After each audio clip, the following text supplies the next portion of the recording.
Well, hey, listen, I'm here with my good friend, Mr. Timothy Ward. This is episode 242 of the Code Freedom Podcast.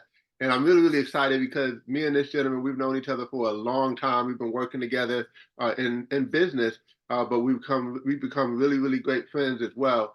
And man, I'm just excited to have you on the show. Welcome, Mr. Timothy Ward. Hey, sir. Good morning. How's everything going with you? Incredible, incredible. So glad to have you. And so Glad I to know be you here, have brother. such an amazing story, and I just think people need to hear it. And so I would love it if you might just start off just telling us, a little bit about, who you are. Fantastic. Listen, my name is Timothy Ward, and from Anderson, South Carolina. I tell people all the time I'm from a little town called Star because I'm really just a country boy. But I ended up getting into the grocery industry. I started that when I was a child, about 15, 16 years old. And I began moving up in life with that business, and I ended up going into management. And I was trained by some of the best people. And really, how it all started was they literally sent me about 40 minutes away to try to get rid of me. But what they meant for evil, God meant for good. And so what ended up happening is I started being trained by some of the best people in the industry. He taught me how to make a profit. And I ended up getting hired back in my hometown after being working for 40 minutes away. And I ended up opening up a store and moving up in that store and then hired from one store to the next. And this last place, they ended up setting me up. I remember walking into work one day and there was somebody already in my position. Can you believe that's a setup, right? And when I walked in, they said, "Hey, look, we need to see you in the office." And they saw me in the office and saw me all the way out of the front door. And I knew that I needed to find my own business. And so I ended up getting out of that and getting into what's called a Tom's potato chip franchise. It was over $40,000 to buy that business. Hey, well, Mr. Ward, before you jump into that, why do you think they let you go?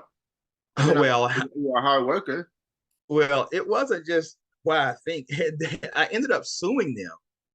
I was the wrong color. I was a black man. They was wanting to hire somebody else, and it was amazing to me because listen, my gross profits were good, my percent of sales was good, my customers were happy, but they still wanted to go in a different direction. And so there was no other reason besides me being an African American male.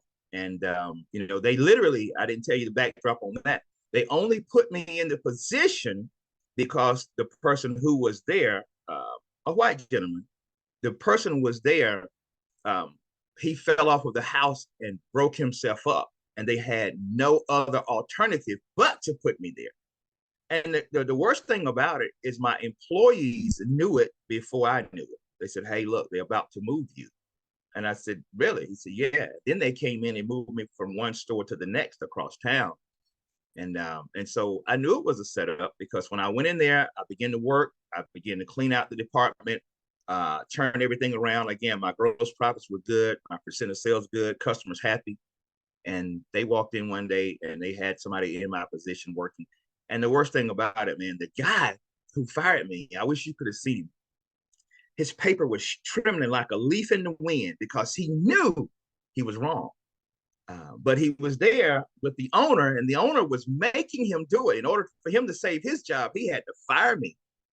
And there it was, man. So I ended up, leaving there. I remember when they fired me, I went back home. It was raining cats and dogs. I went back home. I crawled back into bed with my wife. I said, I can't believe it. I just lost my job. And then I didn't know what I was going to do. I had a brand new son.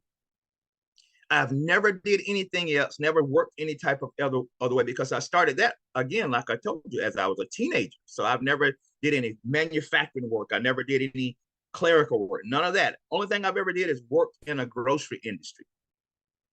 And I was taught by some of the best, right?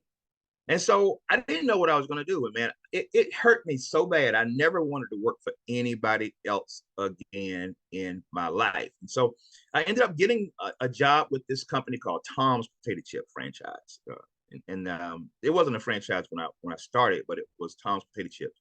And I worked there. And the only thing I knew how to do was work hard, right? And one day they said, "Hey, look, we're going to sell these routes off." I said, "Really? You're going to sell? You mean it can be mine?" "Yeah, we're going to sell it." So we had this big seminar, big meeting about 2 hours away in a town called Columbia, the capital of South Carolina. And I went down, we went through their sales pitch, if you would. And I ended up, purchasing the route. It was over $40,000.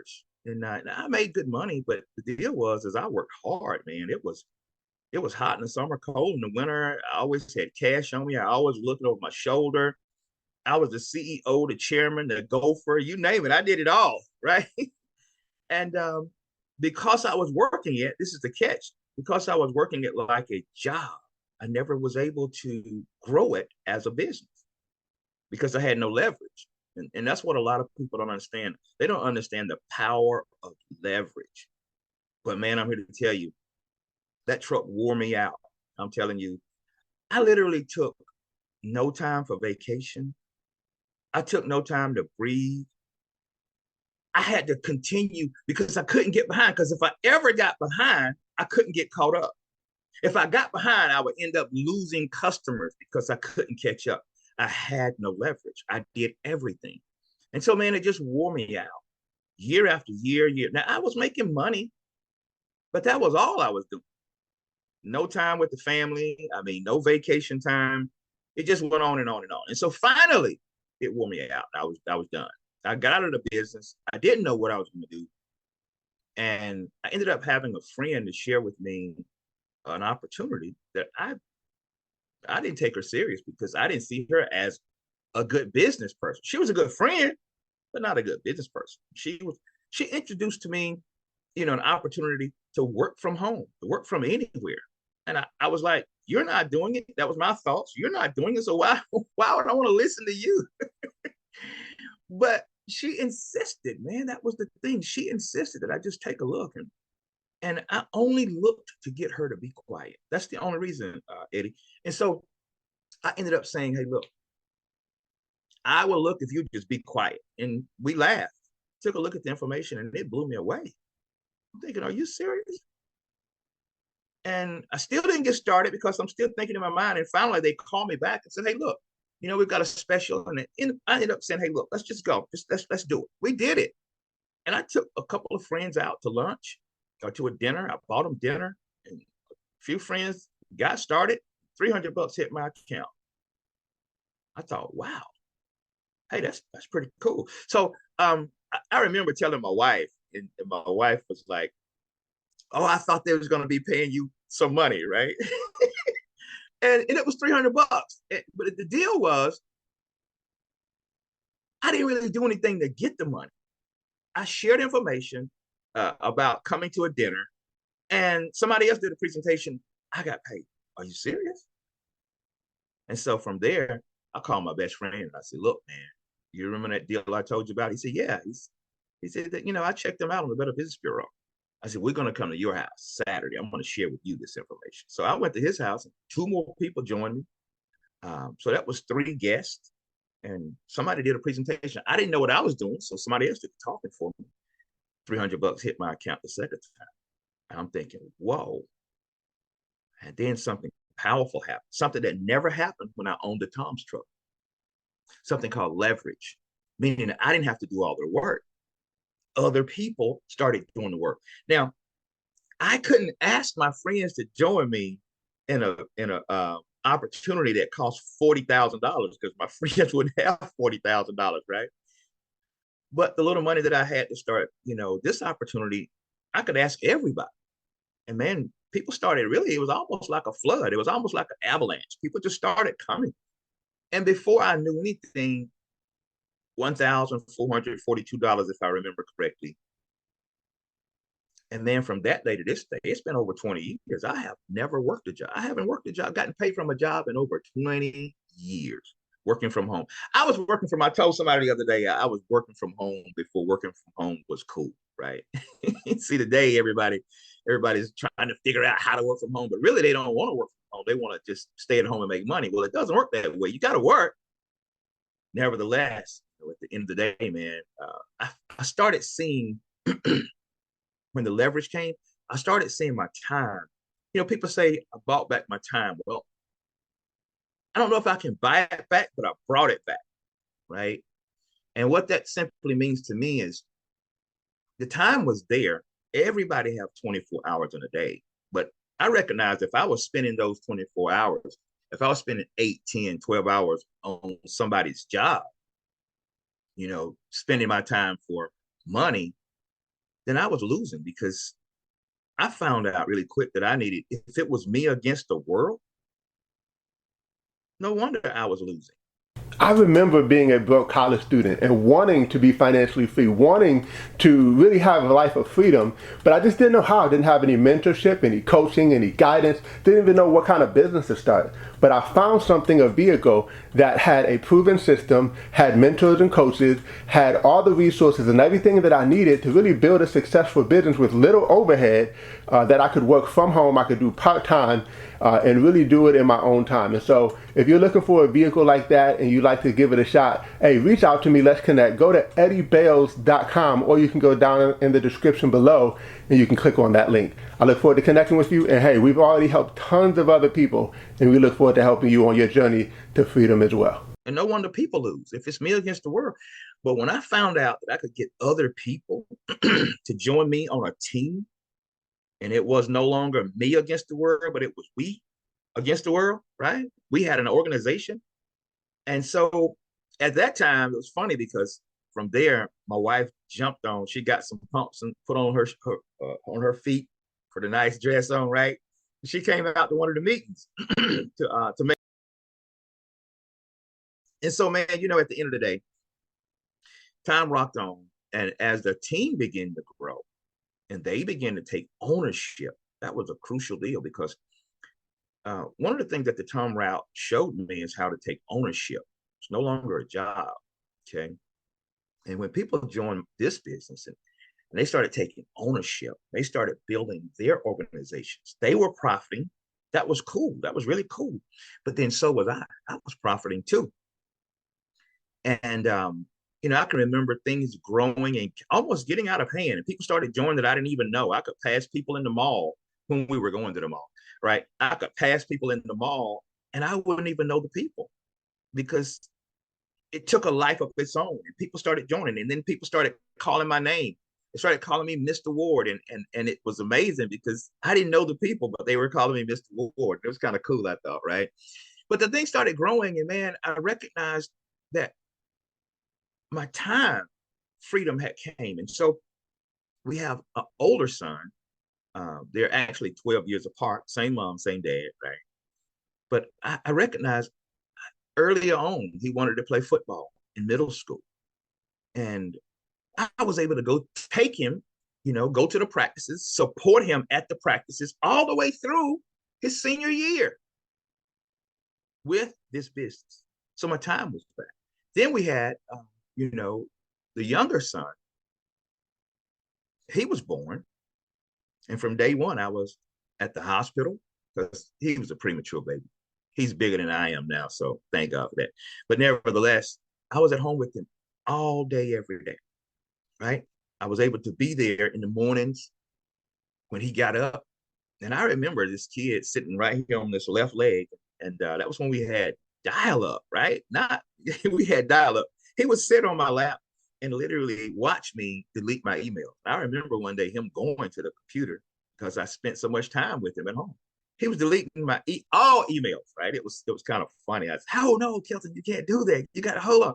He thought he could just delete emails, but the deal is he was spending time with me, and I was spending time with him because I could do that now with the job or with the Tom's route. I wasn't able to do that, so I bought back that time, man, and I'm grateful today that he's never known me to work a job. It was amazing. One day he had to break it down. I said, "Dad, what is it that you do?" He just knew that I always had money. He knew I paid the bills, but he didn't know what I did. So I had to break it down to him and share with him how private franchising works. Wow, that's so powerful. What a powerful story. And I just think a lot of people need to hear that because I know there's other people who are like wanting to do the same thing, like spend time with their families, enjoy time with their family, and be able to raise them and not have someone else raise them. But I want to come back to that, but I want to also go back to the fact that so you had a Tom's potato chip truck, and it was really just you. Like if you weren't there, you weren't really getting, well, you were getting paid, but you were doing all the work. Um, But then you go from something where it's not just you anymore. So what was that transition like to go from just working alone to now working with a bunch of people and working with a team of people? Well, it was something that I had to, it was an adjustment. I'll be honest with you. It was something I had to adjust with because um, I have worked with people, but not with so many people. I had manager skills because I learned that in the grocery industry, and especially, being an African American, in the grocery industry, I had to get two to maybe four people to buy into me. Now, it was a little easier because it was a job. And so I was the manager and they had to because of the job.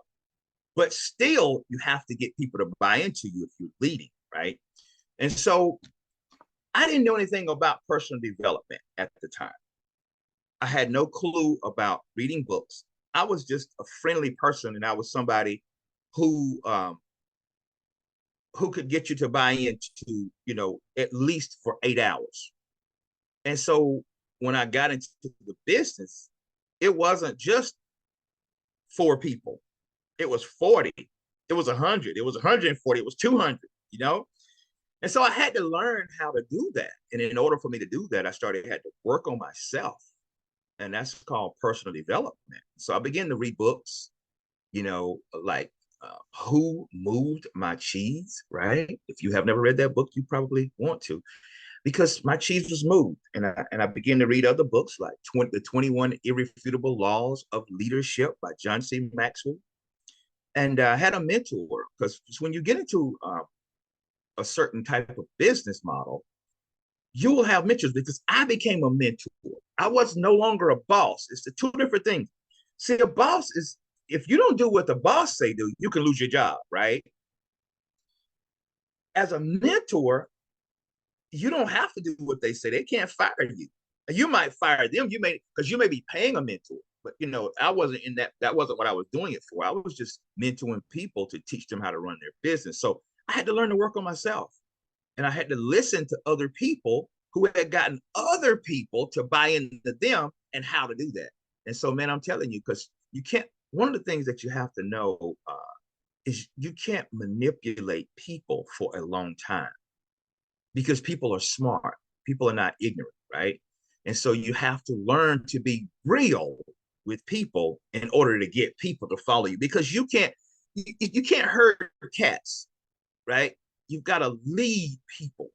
And so people are not stupid. You got to be authentic, genuine, and you have to have their best interest in your mind. And so to let them know that you are here to help them reach their goals, you got to change your thinking. It's no longer about me, it's about we. Investing in the stock market is one of the fastest ways to really start to grow your wealth. So if you're looking to be financially free and you want to get started in the stock market, listen, I got a free gift for you. If you go down in the description below, there's a link for a Robinhood app where you could actually just click on our link, set up an account. All you got to do is free to set up, but you just upload some money and you'll be able to get a free stock. So take advantage of that. And I can't wait to hear your success story on your journey of investing. So I had to do personal development in order to go from a boss to a mentor. Good stuff. Good stuff. Well, because your children and even your wife have been able to have you more around because of this new venture, how do you think it's affected them? Like, what are some things that have came as fruit from you being able to have all that time freedom? Well, one of the things is, as as a father at home with his children, and I know my dad, he was a good provider, but my dad was never at, I think he came to one ball game, maybe two. And, one of the coaches pointed it out to my son. He said, "Man, your dad is at the football practices." He said, "Dude, you don't know what that means. You don't know how valuable that is." And so I know it was amazing, because not only did I begin to be a father figure for my son, there were other children. I remember, one kid he wanted to play, but he didn't have cleats. And he was looking at me. And I knew what it meant, you know. It meant I had to go buy him some cleats because he was my son's friend, you know. And it was amazing because my son's friends began to come over from time to time to the house. And it was, I began to be able to mentor young Black men, right? And they came over to the house one day, and my son knew what was happening. I didn't. And they're working on a bicycle, I believe, and they needed some parts. So I was like, okay, no worries. So I think I went down to the Walmart and started purchasing the parts for the bike because they were struggling. I remember being a kid trying to fix the bike, and I must have got them together and everything. And after it was all over, my son said, "Dad, you know they stole that stuff, right?" I said, "No, I didn't." He said, "Yeah, Dad, they had stuff." So, but my point to you is, I was able to not only help my son by helping his friends, I was able to show them all that we don't have to steal, right? We can work and earn, and it's not right to steal. It is the right thing to just do the right thing. And so I was not, it was a bicycle to them, but it was a principle for me and them that you don't have to steal, right? You can ask for help, and you can be taught how to do the right things. And so it wasn't just for my family, you know, and they got to see. Now, I did have to train them. Let me say this. I hope I'm not getting off your subject, but I did have to train them. I want to share with you. Because when you work from home, people think you can just do, they can take your time. And you can't. You can't let people take your time. You have to say, hey, look, um, I have a meeting at that time. You know, I'm doing, a podcast. I'm doing a Zoom, whatever it may be that you got to do. Hey, I've got a client right here. Hey, I've got a business partner on the phone right at the moment. And so you have to train people around you that you are working, although you're at home. But it showed my family how God can take care of you in more ways than one. And that's the amazing part. Because in this type of business, you get to watch God every day put together a deal for you. Think about that for a second. It's nothing wrong with working a job, but I couldn't do it anymore. But when I became an entrepreneur, man, I got to see scriptures unfold before me, such as, you know, I take care of the sparrows, right? But you are more valuable than many sparrows. And I got to watch God take care of me every single day. And then sometimes I would have nightmares that I was back on the job working. Matter of fact, sometimes I still do after 20 years. Wow. I have a nightmare that I'm late for work or whatever, you know. So the opportunity to work from home has helped my family in more than one way because they get to see me, okay, handle problems in front of them. They hear sometimes things on the phone. So they get to see me in action and not just me go away from home, but I can show them how to handle problems. Because I'm going to tell you, if we can overcome problems, there's nothing that can defeat us. And so, you know, I watched my son, he watched me handle problems. And they watched me come up with solutions, and so that nothing can ever defeat you. Because if you can handle problems, man, you can go a long way in life. So yeah, they got this an opportunity to see me grow and develop before them and help them to do the same. Wow, it's good stuff. I'm just curious, what are some of the things that you look forward to, in the future? Like, what are Oh some things man. that you'd like to accomplish? Well, I would love to have at least four, and my goal is this year to have at least four people to come to the very level that I am. That in this business, man, you can't go without helping other people. That's the thing I love about it. Because I was put on this earth to help people. Some people I know, some people I don't know, but I get to do that and I get to get paid for that. And so, it was amazing because I sent out a text to the team just yesterday. And at the end of the day, I was wanting to, hey, look, I'm headed to this level. Who wants to come to this level? I had people responding. Now I get to go and work with them. And so I look forward to not only myself, but others having the success. And I mean that there's been people in my team that has had the same or even more success than I. I think that's very important that people understand that. And man, that's amazing to see people even surpass you, and you had something to do with that. And on the job, that never happens. There's nobody ever excited about somebody having as much success or more that you mentored. But here, man, there's no hating, right? We want people to do good.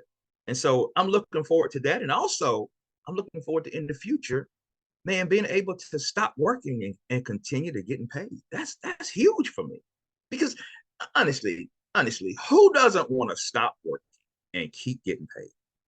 And that's what the opportunity allows. It's called residual income, to stop working and keep getting paid. So I love helping people even succeed and surpass me, myself, because if I can do that, I remember telling my son, he was a little boy, and I said, son, you're going to be bigger, stronger, faster, and smarter than I am. And I remember him looking up at me, no, no, Dad. I said, yes, you are. And that's what it's about, man. Helping people. Shouldn't we be pushing people forward? Don't we want people to do? Even the master himself talked. He said, hey, look, greater works shall you do than I do. And it took me a while to figure that out. But one of the things I found out is that he was never in the United States, but I am. He never reached this land, but I did. You with me? And so, man, we want to push people forward. So I look forward to helping people even surpass my accomplishments. And I look forward to one day stop working and continue to get paid. Yeah, and with that, like, what are some of the things you think you might do? I know that you're a bass player at your church. I know that you love old-fashioned cars and you like working on them and working with those, and you probably do some other things I don't even know. So tell us a little bit about some of the things that you're able to do because you have the time freedom outside of family. So it's funny you should say that because I just expanded. I am a bass musician and I played probably for over 30 years. And it's funny that you should say that because I was like a kid in the candy store just yesterday. Just yesterday, I was like a kid in the candy store waiting on the FedEx truck, right, to bring a bass cabinet that I'm moving away from a single amp to a stack. That just simply means that you got more than one speaker, and so I'm building a stack now. And the speaker came yesterday, man, and my wife was just like, oh, look at him, he's just playing, and I was playing. Finally, I stopped late at night. You finally stopped playing with your toy. And I'm probably gonna go as soon as I get done with you, right? I'm gonna play a little bit more, but nevertheless, yeah, I do love that. I love to. I enjoy playing, and we did a couple of CDs. I've heard maybe a couple of songs on the radio, and that was pretty cool. And so I enjoyed that. You didn't know that? No, I Yeah, didn't. yeah. We've had a couple of songs. One of the CDs I can't find. I was looking for it. One of the ladies in a little town above us, and I think she has them. And I was going to get back with her, but yeah, a couple of songs. That's been, I don't know, 15. It's probably a little longer than that. Probably about 20, 22 years ago. Maybe before I even got started in the business. Yeah.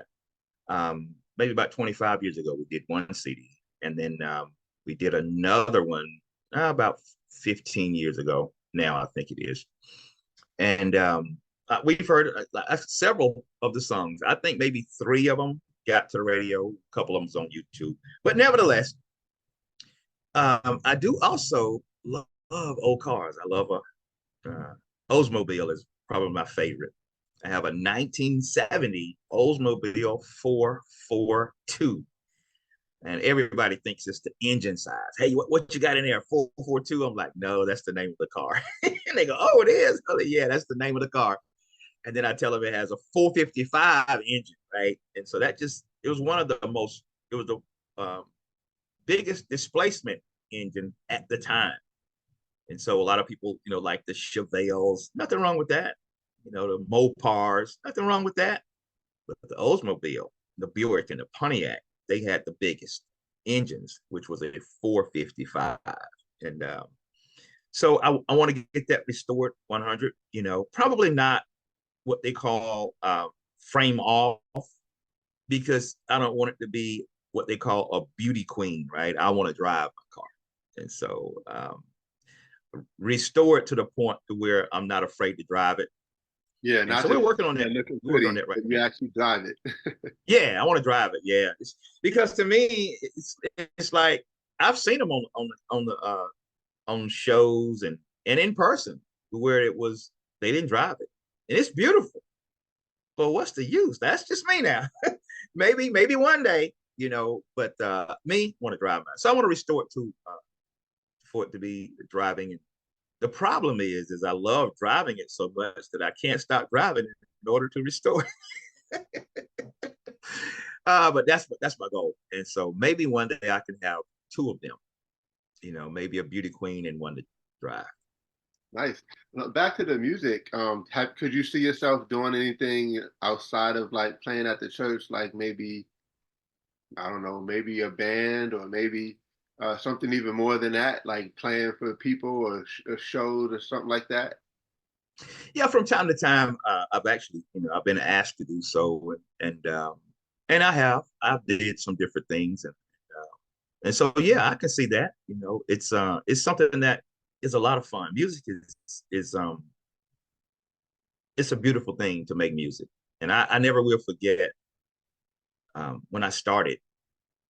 I literally I started playing piano when I was a kid, and because none of my friends were playing piano, I thought it might have been sissy to play piano, right? Because the guys I knew were kind of effeminate. Well, I didn't know that you don't have to be effeminate to play a keyboard, right? And so I ended up quitting. But what I learned helped me on the bass. And I remember, going to church. We played there, and I was at a dinner, and a guy had a bass guitar. I said, "Can I see the bass?" He said, "Yeah." And I started playing, and I just, making all kind of racket. But I looked up at him and I said, "I think I can play this." Now my brother had played. My brothers, I have two brothers. They played when I was smaller, but I didn't know anything about the bass. Mom asked my older brother to let him play, and I didn't know what I was doing.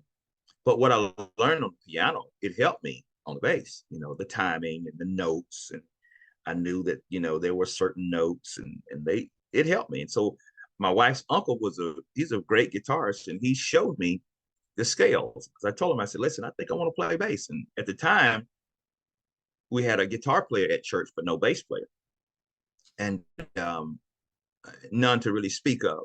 And so he showed me the scale, and I learned the scale. And we were in a pawn shop, right? And he said, "Do this." He gave me a pattern, and I did it. He said, "Keep doing it." And I kept doing it, he started playing the rhythm guitar part, and I almost threw the guitar down. I'm like, "Are you serious?" Because we were making music. And so, that led to, a bigger desire. And then I began to learn different things in my own style, having to learn to not be somebody else when you play, but, your own personality. And then at the end, a master guitarist, he told me, he said, "You got the rest of your life to master what's on the neck." I thought to myself, it's only four strings. What? Well, that's been over what, 25, 30 years, and I'm still learning. And so I recognize that there are things that I will never learn. Uh, you'll always be learning what your bass, your guitar maybe can do. So to answer the question, I literally, yeah, I can see that, and I have did it, and can see even doing more, of that. But I'm excited to be able to do what I do right now, because it's music is a language, man, and I'm going to tell you, it speaks to everybody. Everybody pretty much responds to music, sometimes good or bad. But music will have you. I was doing a song the other day, um, that when you feel down and out, what sing a song, right? Just sing a song. And so, man, I'm just excited about the future with the music and enjoying the present. Yeah, I asked you that because you got this new thing. What does that new, I don't know what you call it again, the It's a cabinet, a speaker allow you to be cabinet. able to do? Yeah. So what happens is I had to turn down a gig because my big gig, my big it's stationary. It's not something that you just pop up and do. And so the amp that I was playing on at home and practicing on at home, it finally went out. And so I already had what they call a head, the amplifier, and I just bought the smaller cabinet. Now I'm going to add the woofer to it to where, if somebody called me now, I don't have to go to church to break that one down. I can literally just take the one from home. And so it just spreading out where I can pick up a gig if it's a short or quick thing. If somebody need to come in and need me to fill in for a quick song or for an evening. Yeah, I have something that I can just pop in the car now and just go. I wanted to downsize so I could just be more mobile than just stationary. Awesome. All these years I've known you, I still haven't heard you play. So I can't wait to hear that. So, and I play too. Maybe we'll play together. Yes, sir. That'll be lovely. Yeah, definitely, definitely. Well, hey, any this has been a great interview. Any last words you wanted to say to the people, especially around time freedom or just your journey or what it's been able to do for you, and maybe somebody that's kind of peeking in and saying, "Hey, I wish I could have that kind of lifestyle." What would you say to people like that? I'm going to say this. You can. Um, this was the deal. I was forced into my situation. Okay. But you don't have to be forced. I'm telling you, you can take a choice. You can choose. Now, when after the forcing took place, I made a choice. I made a choice and I said, I'm going on my own. If I sink, I sink. If I swim, I swim. But I'm going. That was my choice. What I'm telling you is you don't have to be forced. You can just make a choice. Now, here's what I encourage you. Once you choose, you've got to believe, right? You got to believe in yourself. You got to believe that it can happen. You got to believe that it will happen. Because I'm not telling you that things are easy, but I'm telling you things are possible. And so my advice to you is to make a choice, right? And don't doubt.